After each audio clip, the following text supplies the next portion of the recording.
ساتھ ہو، انجیل مقدس یوحنا کے مطابق۔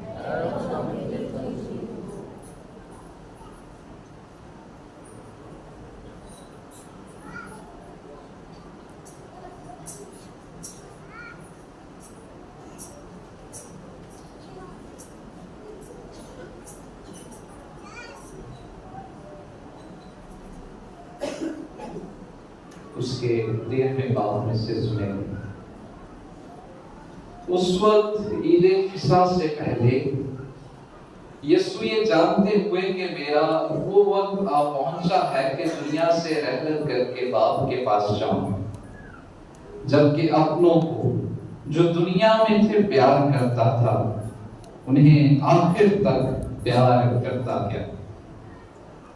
اور شام کا کھانا کھاتے وقت جبکہ شیطان نے یہودا بن شمعون اسکریوتی کے دل میں ڈالا تھا کہ اسے پکڑوائے، یہ جانتے ہوئے کہ باپ نے سب چیزیں میرے ہاتھ میں کر دی ہیں اور کہ میں خدا سے نکلا اور خدا کے پاس جاتا ہوں، اس نے کھانے سے اٹھ کر اپنا لباس اتارا اور ایک کتانی کپڑا لے کر اپنی کمر میں باندھا اور اس کے بعد باسن میں پانی ڈال کر شاگردوں کے پاؤں دھوئے، اور جو کتانی کپڑا کمر میں باندھا تھا اس سے پہنچنے لگا۔ پس وہ شمعون پطرس کے پاس آیا، اس نے اس سے کہا، اے خداوند، کیا تو میرے پاؤں دھوتا ہے؟ یسوع نے جواب میں اس سے کہا کہ جو کچھ میں کرتا ہوں اب تو نہیں جانتا، مگر بعد میں سمجھے گا۔ پطرس نے اس سے کہا کہ تو میرے پاؤں اب تک کبھی دھونے نہ پائے گا۔ یسوع نے اسے جواب دیا، اگر میں تجھے نہ دھوں تو میرے ساتھ تیرا حصہ نہ ہوگا۔ شمعون پطرس نے اس سے کہا، اے خداوند، صرف میرے پاؤں ہی نہیں بلکہ میرا سر بھی۔ یسوع نے اس سے کہا، وہ جو نہا چکا اسے دھونے کی حاجت نہیں، بلکہ سراسر پاک ہے۔ تم بھی پاک ہو، لیکن سب کے سب نہیں، چونکہ وہ اپنے پکڑوانے والے کو جانتا تھا، اس لیے اس نے کہا کہ تم سب پاک نہیں ہو۔ پس جب وہ ان کے پاؤں دھو چکا اور اپنے کپڑے پہن کر پھر بیٹھ گیا تو ان سے کہا کہ کیا تم سمجھتے ہو کہ میں نے تمہارے ساتھ کیا کیا ہے؟ تو مجھے استاد اور خداوند کہتے ہو اور خوب کہتے ہو، کیونکہ میں ہوں۔ بس جب میں نے استاد اور خداوند ہو کر تمہارے پاؤں دھوئے تو چاہیے کہ تم بھی ایک دوسرے کے پاؤں دھویا کرو۔ اس لیے میں نے تمہیں نمونہ دیا ہے، تاکہ جیسے میں نے تمہارے ساتھ کیا ویسا تم بھی کیا کرو۔ انجیل مقدس کے وسیلے سے ہمارے گناہ معاف کیے جائیں۔ سب تشریف رکھیں۔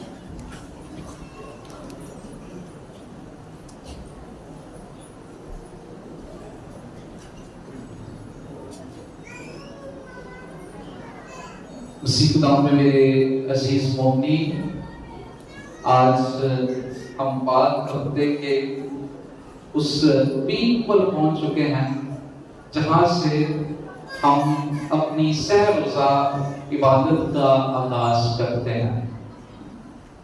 یہ سہ روزہ عبادت کیا ہوتی ہے؟ کبھی اس پر غور کیا؟ سہ کا مطلب ہے تین روز کی ایک عبادت، یعنی کہ 3 دن کی الگ الگ بلکہ 3 روز کی ایک عبادت، 3 دنوں کی ایک عبادت، جس میں پاک جمعرات سے ہم آغاز کرتے ہیں، پاک جمعہ بھی آتا ہے، اور پاک ہفتے کو جب ہم اپنی عبادت کرتے ہیں تو اس کی آخری دعا اور آخری برکت کے ساتھ یہ سحر روزہ عبادت اپنے اختتام کو پہنچتی ہے.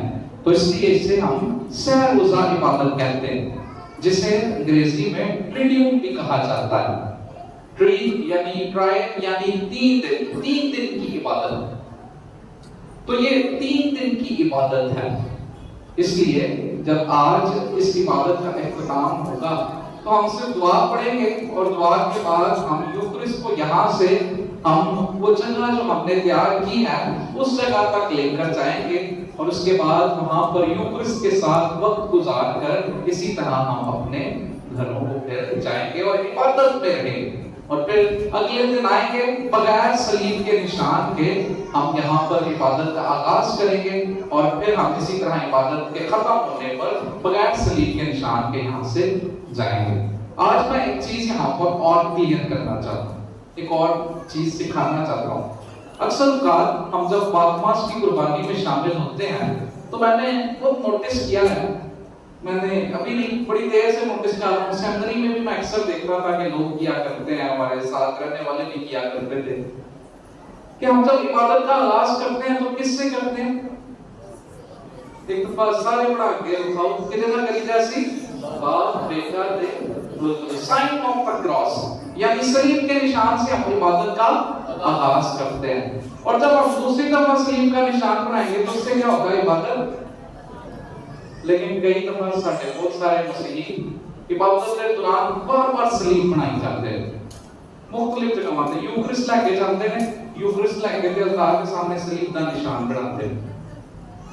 تو یہ ٹھیک نہیں ہے، یہ ہماری عبادت اس طرح نہیں ہوتی. ہماری عبادت میں صلیب کا نشان صرف 2 دفعہ بنتا ہے، ایک جب ہم عبادت کا آغاز کرتے ہیں اور دوسرا جب ہم عبادت کو ختم کرتے ہیں. تو اس لیے سکھانے والی چیز تھی، میں نے سوچا کہ آج جب ہم سحر روزہ عبادت کا آغاز کر رہے ہیں تو یہاں پر ایک اور چیز بھی سکھا دی جائے، یا وہ جنہیں پہلے پتا ہے انہیں دوبارہ یاد دہانی کرا دی جائے کہ صرف عبادت میں 2 دفعہ صلیب بنتی ہے، ایک جب ہم دعا کا آغاز کرتے ہیں اور ایک جب ہم دعا کا اختتام کرتے ہیں. اسی طرح اب سحر روزہ عبادت کا شروع آج ہم نے کیا ہے، عبادت کا آغاز کیا ہے، لیکن اختتام ہم کریں گے پاک ہفتے یعنی وجل کی شب بیداری کی رات کی عبادت کی آخری برکت کے بعد جب صلیب کا نشان بنایا جائے گا تب ہم اسے ختم کریں گے. تو آج پاک جمعرات کی عبادت سے ہم نے آغاز کیا. پاک جمعرات کی عبادت بڑی خاص عبادت ہے. اس سے پہلے کہ پاک جمعرات کی عبادت کی ہم گہرائی میں جائیں، میں چاہوں گا کہ میں آپ کو مبارکباد دوں اور آپ مجھے مبارکباد دیں، کیونکہ آج کے دن خداوند یسوع مسیح نے 2 ساکرامنٹ مقرر کیا اور یہ ہمارے لیے خداوند کی طرف سے تحفہ ہے. خداوند یسوع مسیح نے تحفہ دیا. جب بھی کوئی شخص قریب المرگ ہوتا ہے، جب بھی وہ وفات کے نزدیک ہوتا ہے تو اپنے بچوں کے لیے کچھ وصیت لکھ کے جاتا ہے، کوئی وصیت میں دے کر جاتا ہے. جو امیر ہوتے ہیں وہ اپنے بچوں کو جائیدادیں دے کر جاتے ہیں، بہت ساری چیزیں دے کر جاتے ہیں. اور جب ہمارا خداوند یسوع مسیح اس دنیا سے جانے کو تھا، لکھا ہے آج کی انجیل میں، اس وقت عید فصح سے پہلے یسوع یہ جانتے ہوئے کہ میرا وقت آ پہنچا ہے، تو یسوع نے کیا وصیت میں دیا؟ ہمیں وصیت میں پاک یوکرس اور کہانت کا ساکرامنٹ دے دیا. تو اس لیے آج پاک جمعرات کے روز یوکرس کی عید اور کاہنوں کی عید منائی جاتی ہے. پوری دنیا کے کاہنوں کی عید ہے اور پوری دنیا میں یوکرس کی عید منائی جاتی ہے، کیونکہ آج کے روز یسوع نے یہ 2 ساکرامنٹ مقرر کیا ہے. تو میں اس لیے چاہتا ہوں کہ میں آپ کو مبارکباد دوں اور آپ مجھے مبارکباد دیں، کیونکہ میں کاہن ہوتے ہوئے یہاں پر آپ کے درمیان موجود ہوں. تو میں آپ کی مبارکباد کا مستحق ہوں اور آپ میری مبارکباد کے مستحق ہیں، کیونکہ آپ کو خدا نے یہ تحفہ بخشا ہے. تو آئے تالیاں بجا کر ہم ایک دوسرے کو اس بات کی مبارکباد پیش کرتے ہیں.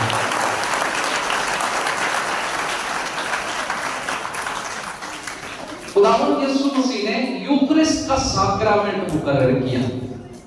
اب یہاں پر بہت ساری چیزیں کلیئر ہونے والی ہیں،